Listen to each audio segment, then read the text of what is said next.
So this is the wrap up for Tuesday, December 15th, one day before Fed Day. This is what we had in markets yesterday. We had oil prices fall very sharply under $35 on WTI and rebound quickly. Draghi didn't impact the euro by saying nothing. He also enabled the euro to rise. In Australia, the meeting minutes were sort of normal. They see the fall in the Australian dollar as being in line with commodities. Nothing to see here, move along. Today we have a much busier calendar. Inflation data from the UK at 9:30 GMT. Okay, expected to see a rise. We're expecting a small rise there of 0.1 in headline inflation, and that could support the UK, the pound, which is looking for direction. The Bank of England is worried about inflation. At 10 GMT, German Zone Economic Index, it's expected to rise from about 10 to about 15 points. And I think that with low liquidity, it could give another boost to the euro, help it recover from the slide that we've seen in the past half hour. But who knows, maybe it'll disappoint. Of course, inflation data, that's the main event for today in the United States.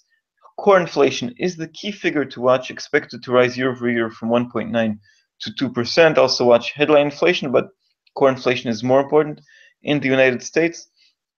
It's also part of the Fed's mandate. 1.9 will be, I think, dollar supportive, and any beat will be positive. Miss will be negative. I think markets will be very sensitive to this figure. It will probably overshadow the US Empire State Manufacturing Index, because everybody knows that the state of manufacturing is not good. Canadian manufacturing sales, and then we had Fabian mentioned the house index.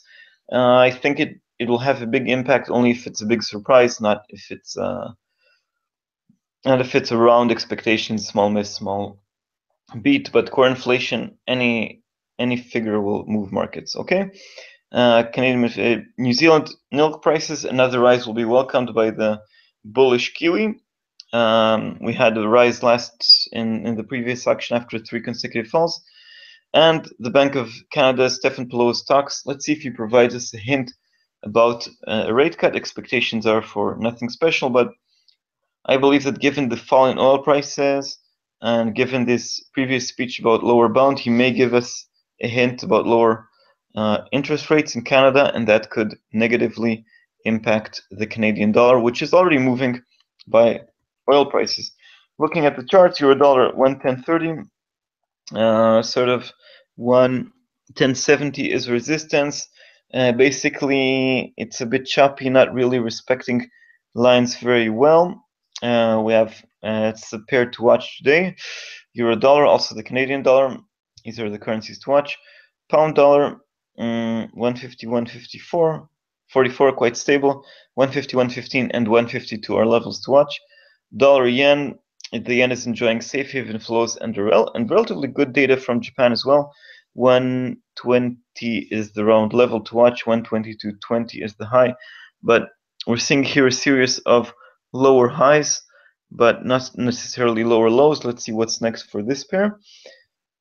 Dollar CAD, I mentioned during the show, some kind of risk-on atmosphere, not helping the euro, but it does help commodity currencies. So dollar CAD under 137, resistance, sort of resistance, yeah.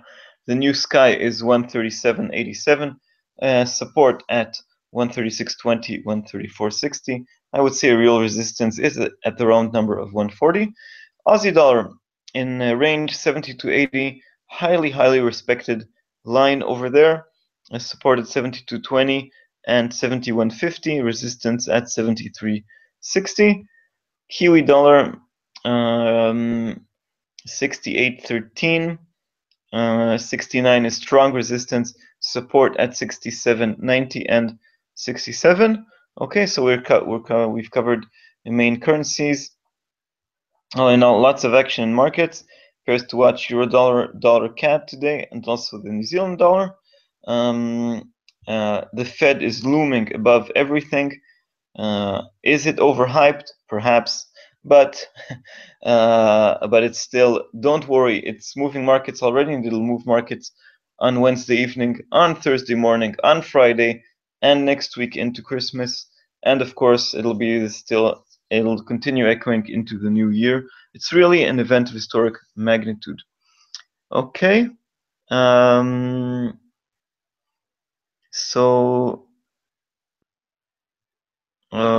Well, thank you everybody for the kind words.